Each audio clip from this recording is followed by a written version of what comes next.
So hello everyone and welcome back to the channel. शुरू करते हैं क्वेश्चन नंबर 6।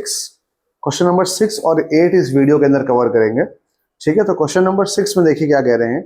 गुडविल हमें निकालना है फर्म के 3 इयर्स परचेज के बेसिस पे एवरेज प्रॉफिट के हिसाब से। तो हम पहले प्रॉफिट्स लिख लेते हैं और उनके ईयर्स लिख लेते हैं। तो हमने एक तरफ लिखा ईयर और हमने एक तरफ लिखा प्रॉफिट। ठीक है, अब हमें इसमें करना क्या है भाई। तो ईयर्स की अगर बात करें 1 2 3 4 5 6 करके लिखा हुआ है, तो यहाँ लिखेंगे 1, यहाँ पे लिखेंगे 2, यहाँ पे लिखेंगे 3, यहाँ लिखेंगे 4, यहाँ लिखेंगे 5 और यहाँ लिखेंगे 6। ठीक है, प्रॉफिट्स कितने कितने हैं। तो प्रॉफिट हमारे दिए हुए हैं, 3,60,000, 4,80,000 का लॉस है, तो यहाँ लिखेंगे 3,60,000, यहाँ पे लिखेंगे 4,80,000 रुपए का लॉस। ठीक है, उसके बाद आगे लिखा है क्वेश्चन में 11,04,000, 6,60,000, 11,04,000, 6,60,000। उसके बाद दिया है क्वेश्चन में 6,60,000 के बाद 8,40,10,80, 8,40,000 और 10,80,000 रुपए। ठीक है, उसके बाद देखते हैं क्वेश्चन में क्या और इंस्ट्रक्शन दिए हुए हैं। एडिशनल इंफॉर्मेशन में दिया हुआ है कि profit on sale of fixed asset during year two के अंदर एक फिक्स एसेट बेच दिया और फिक्स एसेट्स को बेच के हमारा प्रॉफिट हुआ 24,000 रुपए का। हमने उस प्रॉफिट को भी इसमें इंक्लूड किया हुआ है, लेकिन जो फिक्स एसेट को बेच के प्रॉफिट हुआ वो नॉर्मल कोर्स ऑफ बिजनेस का प्रॉफिट नहीं है। ठीक है, जो हम माल खरीदते बेचते हैं उससे जो प्रॉफिट होता है उसको नॉर्मल प्रॉफिट बोलते हैं। तो अगर 4,24,000 रुपए का जो हमने फिक्स एसेट बेचा वो नॉर्मल प्रॉफिट नहीं है, तो उस प्रॉफिट को हटा देंगे, अब नॉर्मल प्रॉफिट को हटा देंगे माइनस कर देंगे, 24,000 रुपए माइनस कर देंगे। उसके बाद इसी में आगे और लिखा हुआ है कि profit on sale of fix asset during the year 4 वो 60,000, मतलब यहाँ पे भी 60,000 रुपए का प्रॉफिट हुआ था, तो उसको भी हम लोग हटा देंगे। देख लें भाई एक बार फटाफट, सही आ रहा है वीडियो। ठीक है, इसको भी हटा दिया। उसके बाद बी पॉइंट में बोल रहे हैं loss on sale of fix asset during the year 6 amounted to 60,000 रुपए का लॉस हुआ है। अगर एक फिक्स एसेट बेचा ड्यूरिंग द ईयर 6 ईयर में तो 60,000 रुपए का लॉस हुआ है। तो हम क्या करेंगे, इस 60,000 के लॉस को वापस से प्लस कर देंगे। क्यों प्लस कर देंगे भाई, कह रहे हैं loss on sale of fix asset, right है। तो अगर लॉस होगा, एबनॉर्मल लॉस है, तो हम उसको वापस से प्लस कर देंगे। अगर लॉस होगा तो प्लस कर देंगे और अगर ऑलरेडी ऐड किया होगा तो माइनस कर देंगे। ये काम होता है इसके अंदर। ठीक है, तो अब अगर हम इनका ओरिजिनल प्रॉफिट देखें या रियल प्रॉफिट देखें तो कितने हो गए, इसका तो 3,60,000 रुपए ही रहेगा। इसका हो जाएगा 4,80,000 रुपए माइनस के थे, लॉस था, 24,000 और जोड़े तो 5,04,000 रुपए हो जाएगा। उसके बाद 11,04,000 रुपए ही रहेगा, 11,04,000। उसके बाद 6,60,000 में से 60,000 गया तो 6 लाख बचा। उसके बाद 8,40,000 एज इट इज रहेगा। फिर 10,80,000 में 60 और जोड़ देंगे तो कितना हो जाएगा, 11,40,000 रुपए हो जाएगा। ठीक है, एक बात लेकिन ध्यान दीजिए, जो क्वेश्चन में लिखा हुआ है फर्स्ट लाइन में, गुडविल हमें निकालना है 3 इयर्स प्रॉफिट पे for the average profit of last 5 years. मतलब हमें यहाँ पे तो 6 साल दिए हुए हैं, लेकिन हमें एवरेज प्रॉफिट सिर्फ 5 साल का निकालना है। तो बहुत से लोग ये गलती करेंगे यहाँ पे कि 1 2 3 4 5 इन 5 सालों का निकाल देंगे, मगर ऐसा नहीं होगा। हमें फर्स्ट ईयर को छोड़ देना है और इन 5 सालों का एवरेज प्रॉफिट निकालना है।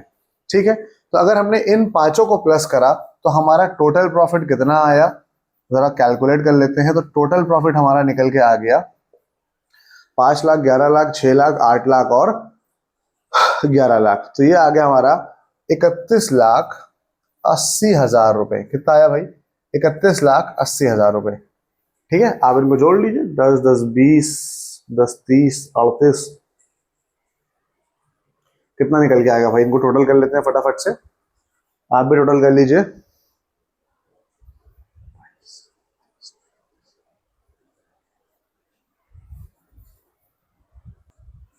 ठीक है, तो ये माइनस का बैलेंस है, मतलब इन चारों को आप प्लस कर लीजिए और इसको माइनस कर दीजिए, तो ये टोटल प्रॉफिट आ जाएगा।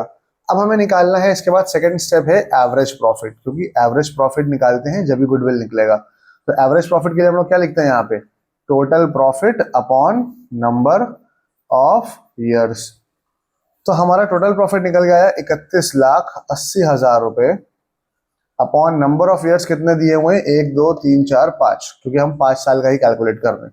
इसको डिवाइड करेंगे तो आंसर निकल के आएगा हमारा 6,36,000 रुपीज। आप इसका एवरेज निकालिए, 6,36,000 आएगा। जब बात गुडविल की आएगी तो गुडविल का फॉर्मूला होता है average profit into number of years into number of years purchase. ठीक है, ये काम करेंगे। तो एवरेज प्रॉफिट हमारा कितना है, 6,36,000 rupees. Number of years purchase कितना है, तो फर्स्ट लाइन में लिखा हुआ है कि गुडविल हमें कैलकुलेट करना है 3 इयर्स परचेज के बेसिस पे, तो हम इसको कैलकुलेट कर लेंगे। तो भाई इसका आंसर निकल के आ जाएगा, इन दोनों को मल्टीप्लाई करेंगे तो हमारी गुडविल आ जाएगी 19,08,000। इस तरीके से हमको आंसर निकालना है। ये कैमरे में कैद हो रहा है जी, ठीक है। तो इस तरीके से हमें कौन सा क्वेश्चन करना है, ये हो गया हमारा क्वेश्चन नंबर 6। ये एडजस्टमेंट्स हैं, आप ध्यान से देख लीजिए। सिर्फ और सिर्फ एक इंपॉर्टेंट बात कि जो बोला गया है 5 साल का एवरेज प्रॉफिट निकालना है, तो उसमें हम ईयर 1 को कैंसिल करेंगे और 2 से लेकर 6 तक के ईयर्स को काउंट करेंगे, उसका एवरेज प्रॉफिट निकालेंगे।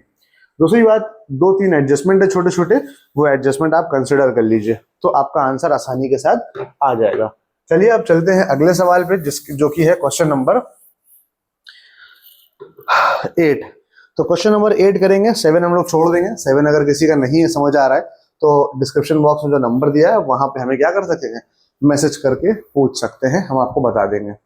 ठीक है, चलिए अब हम जरा कैमरे को शिफ्ट करते हैं, यहाँ पे रखते हैं और यहाँ पे करते हैं क्वेश्चन नंबर 8। ठीक है, चलिए भाई देखते हैं। तो यहाँ पे क्या लिखा हुआ है, क्वेश्चन नंबर 8 में लिखा है कि सोनू और सुमित पार्टनर है, 3:2 के रेशियो में होंगे पार्टनर, उससे कोई दिक्कत की बात नहीं है।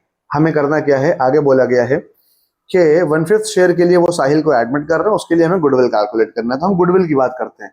2023 दिया है, 2024 दिया है, उसके बाद 2025 और 2026 दिया है। 2025 2026 दिया हुआ है। ये हो गए हमारे ईयर्स, और ईयर्स के बाद ये हो गए हमारे प्रॉफिट्स। तो प्रॉफिट्स कितने कितने दिए हुए हैं, 7 लाख रुपए दिया हुआ है, 2.5 लाख रुपए दिया हुआ है। ठीक है, 7 lakhs, 2,50,000, उसके बाद 6,10,000 और 6,10,000 के बाद 4,50,000 रुपीज दिया हुआ है। अब इसके अंदर कुछ एडजस्टमेंट है, तो जो ईयर 2023 है उसी पे लिखा हुआ है क्वेश्चन में, इंक्लूडिंग एबनॉर्मल गेन ऑफ 50,000। 50,000 का एक एबनॉर्मल गेन है, मतलब ऐसा फायदा जो नॉर्मल नहीं है, तो हम उसको हटा देंगे। 50,000 को क्या कर देंगे, हटा देंगे। उसके बाद आगे लिखा हुआ है 2024 के अंदर कि 2.5 लाख रुपए आफ्टर चार्जिंग एबनॉर्मल लॉस। यहां पर रखते हैं भाई इसको ऐसे। तो आगे लिखा हुआ है कि 2.5 लाख रुपए आफ्टर चार्जिंग एबनॉर्मल लॉस। एक एबनॉर्मल लॉस हुआ था, उसको हमने चार्ज कर लिया, उसको हम चार्ज नहीं करेंगे, उसको वापस से हम प्लस कर देंगे। तो हमारा कितना हो जाएगा, 69,950 को प्लस कर देंगे, 69,950 को प्लस कर देंगे। थर्ड और फोर्थ ईयर में कोई भी इंफॉर्मेशन नहीं दी है। अब हम आते हैं एडिशनल इन्फॉर्मेशन पे। एडिशनल इन्फॉर्मेशन में पहली बात लिखी है, on 1 October 2023 the firm had purchased a computer for 3 lakh. सबसे पहली बात हम डेट पे ध्यान देंगे। बोला गया 1 अक्टूबर 2023, तो हमें ये बताइए 1 अक्टूबर 2023 यहाँ पे हम एडजस्टमेंट करेंगे या फिर इस साल में करेंगे। तो देखिए ध्यान दीजिए बेटा, क्वेश्चन के अंदर अगर ये 2023 लिखा है तो ये शुरू कब हुआ होगा, 2022 से 2023 का बीच का डेटा ये है, और 2023 की 1 अप्रैल के बाद से 2024 की 31 मार्च तक का डेटा ये है। कब से, 1 अप्रैल 2023। तो जो हमारा एडजस्टमेंट है पहला, जिसमें लिखा है 1 अक्टूबर, तो जो 1 अक्टूबर की बात है वो 1 अप्रैल के बाद ही तो आता है, मतलब जो एडजस्टमेंट होगा वो यहाँ पे होगा 2024 वाले साल में। ठीक है, चलिए तो इसमें हमें क्या करना है, इसमें हमें एडजस्टमेंट देखते क्या है। बोल रहे हैं एक कंप्यूटर परचेज करा, और कंप्यूटर को जो परचेज करने का खर्चा था उसको हमने नॉर्मल खर्चों में डाल दिया। तो उससे होगा क्या, अगर नॉर्मल खर्चों में डाल देंगे तो हमारा प्रॉफिट काफी कम हो जाएगा, क्योंकि हमने उसको एज अ खर्चा कंसिडर कर लिया, पर वो हमारे लिए एक एसेट थी। तो हम वापस से उसको क्या करेंगे, एसेट को खर्चे से हटाएंगे, क्योंकि वो खर्चा नहीं है, एक्सपेंस नहीं है, तो हम उसको हटा देंगे। उससे 3 लाख रुपए हम जोड़ देंगे वापस से, कि प्रॉफिट के अंदर 3 लाख रुपए बढ़ जाए, क्योंकि हमने एक एसेट खरीदा और उसको हमने खर्चे के तौर पे माइनस कर दिया। तो वो खर्चा नहीं था, वो लॉन्ग टर्म के लिए खरीदा था, वो एसेट थी, उसको वापस से प्लस कर देंगे 3 लाख रुपए। आगे बोला गया it was debited to stationery expense, उसको डेबिट करा था, हमने वापस क्रेडिट कर दिया, क्रेडिट मतलब प्लस कर दिया। Depreciation is to be charge on computer 10% पर annum on diminishing balance method.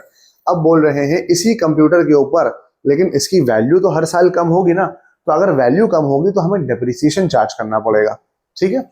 Value कम होने का मतलब डेप्रिसिएशन चार्ज करना, लेकिन डिमिनिशिंग बैलेंस मेथड पे। क्लास 11 में आप लोगों ने पढ़ा भी होगा, डिमिनिशिंग बैलेंस का मतलब होता है जितना बैलेंस बच रहा है उसके ऊपर।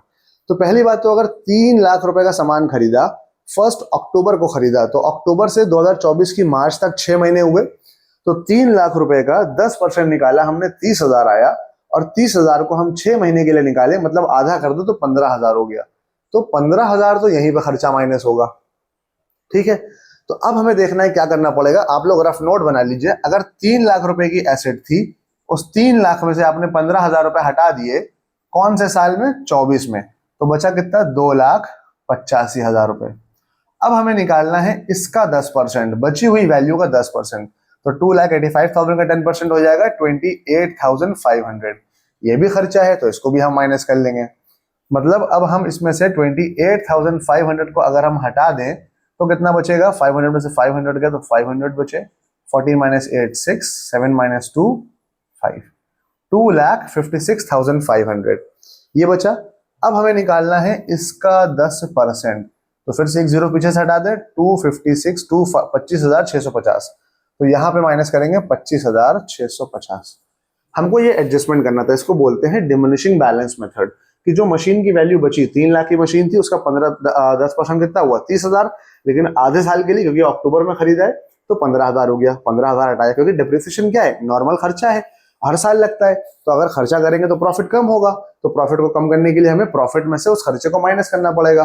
तो 2,50,000 में से उसको माइनस करा, उसके बाद अब क्योंकि यहाँ खरीदा है तो वही हर साल इस्तेमाल करेंगे ना, तो यहाँ भी माइनस करना पड़ेगा, यहाँ भी माइनस करना पड़ेगा, पर कितना? तो बोल रहे हैं डिमिनिशिंग बैलेंस मेथड के हिसाब से, जिसके अंदर हमें क्या करना पड़ेगा कि पहले 15,000 माइनस करा 3 लाख की मशीन में से, तो बचे कितने? 2,85,000। फिर उसका 10% निकाला तो 28,500 आया, वो इसमें माइनस करा।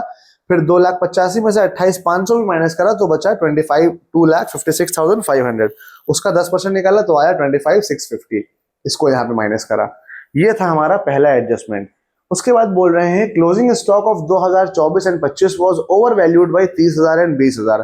क्लोजिंग स्टॉक को बड़ा ध्यान से समझिएगा, ये डेप्रिसिएशन वाला पॉइंट हम जरा हटा रहे हैं, आप लोग इसको कॉपी कर लीजिएगा। उसके बाद रब कर दिया हमने। देखिए भाई, कह रहे हैं 2024 का क्लोजिंग स्टॉक है, तो जरा हम पहुंचते हैं पहले 2024 में, मतलब यहाँ की बात कर रहे हैं। यहाँ पे कह रहे हैं क्लोजिंग स्टॉक को ओवर वैल्यू करा, मतलब ज्यादा लिखा, तो हमें कम करना है। तो कम करने के लिए हम माइनस करेंगे, कितने पैसे? 30,000 रुपए। अगर हमने यहाँ ओवर वैल्यू करा तो यहाँ पे क्या हो जाएगा? ज्यादा लिखा तो अब हमने कम कर दिया, ठीक है। अगर हमने ज्यादा लिखा तो प्रॉफिट हमारा कम शो करेगा, इसीलिए हमने उसको माइनस कर दिया। ओवर वैल्यूड अगर लिखा है तो हमें जाहिर सी बात है अंडर वैल्यू करना है। लेकिन नेक्स्ट ईयर पे क्या इंपैक्ट पड़ेगा? क्लोजिंग स्टॉक अगर लिखा होता है तो उसका इंपैक्ट दो जगह पड़ता है, ठीक है, उस साल पे और उसके अगले साल पे।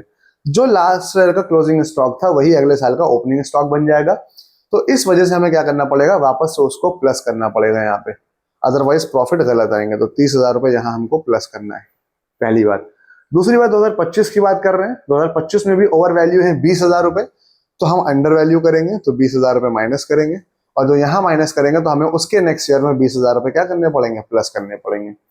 ये सेकेंड एडजस्टमेंट था। क्लोजिंग स्टॉक के साथ सिंपल सा हिसाब होता है, क्लोजिंग स्टॉक अगर किसी साल का अंडर वैल्यूड है तो आपको ओवर करना होता है, मतलब प्लस करना होता है। अगर किसी साल का ओवर वैल्यूड है क्वेश्चन में तो आपको अंडर करना होता है, मतलब माइनस करना होता है। आपने जो यहाँ माइनस करा होगा उसका इंपैक्ट अगले साल भी पड़ेगा, और अगले साल उसका ऑपोजिट काम करेंगे। इसी तरीके से इस साल का भी दिया था, इस साल भी ओवर वैल्यू था तो हमने माइनस करा अंडर वैल्यू करने के लिए, और जब माइनस करा तो अगले साल उसको हम क्या करेंगे? वापस से ओवर वैल्यू करेंगे, ठीक है, या उसकी वैल्यू को बढ़ाएंगे, माइनस यहाँ तो यहाँ प्लस करेंगे। इसके बाद लास्ट पॉइंट है थर्ड वाला, to cover the operating cost annual average charge of ₹45,000 should be made. हर साल अब हमें 45,000 रुपीज का चार्ज पे करना है ताकि गुडविल हम सही से निकाल पाए, ठीक है। तो हर साल 45,000 रुपीज का हमारा कौन सा चार्ज है?